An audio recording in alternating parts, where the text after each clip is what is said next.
কোন ভক্ত যদি আমাকে এক গণ্ডূষ জল আর একটা তুলসীর পাতা যদি অর্পণ করে, আমি সেই ভক্তের নিকট চিরকালের মতো বিক্রয় মানি।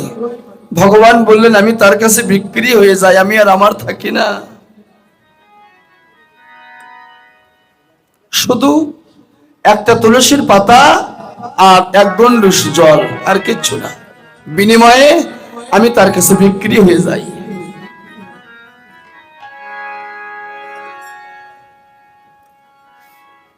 সিংহ বেণু মুরলিতে যখন প্রতিধ্বনি করছেন, ধবলি শ্যামলি এসে যেন গৌর চরণে আশ্রয় নিল।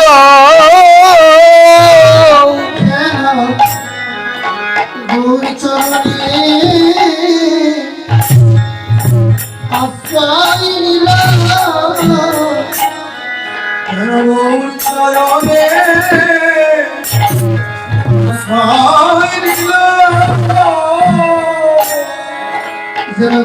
চরণে এসে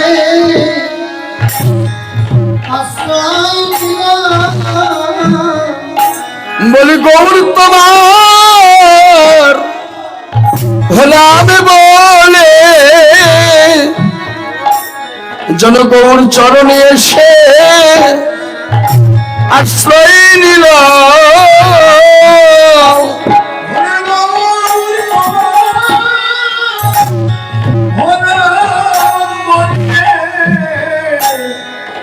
গৌর চরণে এসে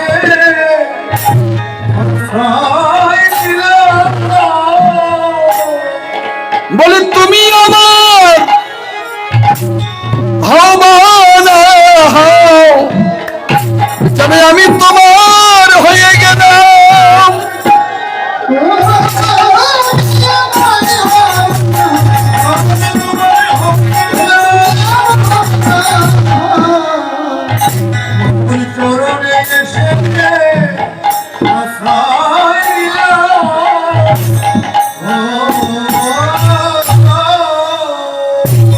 ধবলি শ্যামলি এসে গৌর চরণে আশ্রয় গ্রহণ করলেন, জনমের মতো গ্রহণ করলেন। এই জন্য ভক্তের বৈশিষ্ট্য ভগবানের চরণে আত্মনিবেদন করা। শ্রবণ কীর্তন স্মরণ অর্চন বন্দন পদসেবন দাস্য সাক্ষ্য আত্মনিবেদন। তাহলে প্রথমেই হচ্ছে শ্রবণ। আপনাকে শ্রবণ করতে হবে, সাধু মুখে হরি কথা, সাধু মুখে কৃষ্ণ কথা শ্রবণ করতে হবে। বৈষ্ণবের বদনে হরি কথা শ্রবণ করলে জীবের কৃষ্ণ ভক্তির উদয় হয়। বিশুদ্ধ বদনে কৃষ্ণ কথা শ্রবণ করলে পাপী তাপীও কৃষ্ণ ভক্তির উদয় হয়। চৈতন্য মুখে চৈতন্য বদনে কৃষ্ণ কথা শুনলে জীবের চৈতন্য জ্ঞান হয়। ভগবত কথা শুনলে জীবের ভক্তির উদয় হয়।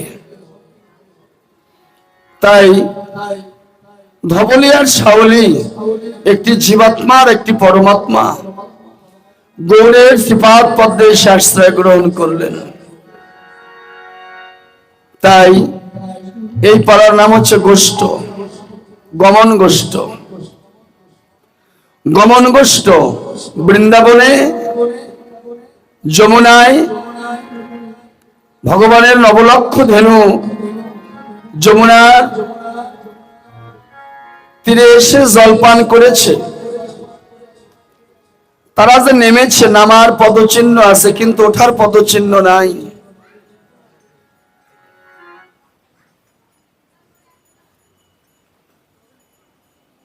নবলক্ষ ধেনু যমুনায় জলপান করেছে, নামার পদচিহ্ন আছে কিন্তু ওঠার পদচিহ্ন নাই।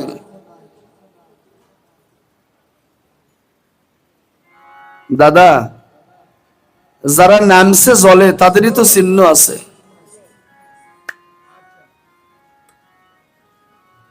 যারা নামেনি তাদের চিহ্ন আছে? যারা নির্লিপ্ত জলে নেমেও যাদের জলে বসন ভেজে না,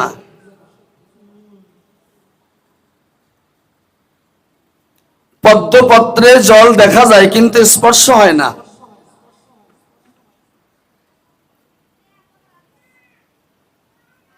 আকাশে মেঘ ভেসে বেড়ায়, রাধে রাধে, দেন একটা আসন দেন। আকাশে মেঘ ভেসে বেড়ায় কিন্তু মেঘ আকাশের সাথে সঙ্গে স্পর্শ হয় না। তেমনি যারা চৈতন্য মানুষ তারা জলে নামে কিন্তু জল গায়ে ভরে না।